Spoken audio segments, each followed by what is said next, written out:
Be ready. 5 seconds. Start. Of us makes certain goods or performs certain services in our follows, and we are paid for them in money, which we in turn could use to buy goods and services for ourselves.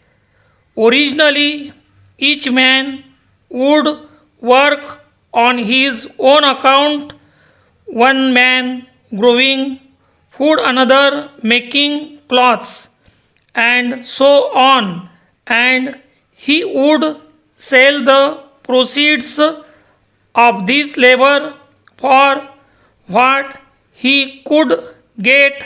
It soon became apparent that men working together could position more and therefore earn more than if they worked independently.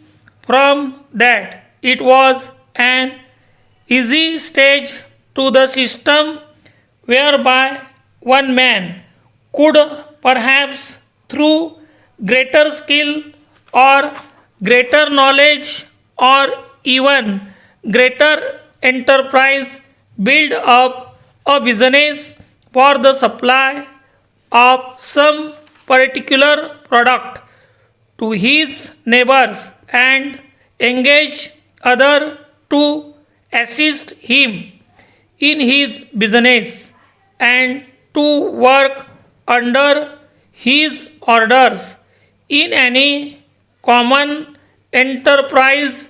It is necessary that one man could direct and the others obey his orders, as otherwise course will follow. Now consider the position of the men who are working, of the founder and owner of the business.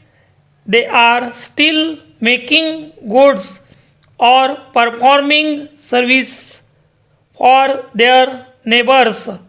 For example, they are equally making clothing or furniture, whether they are working on their own account or whether they are working under the orders of someone also. Para.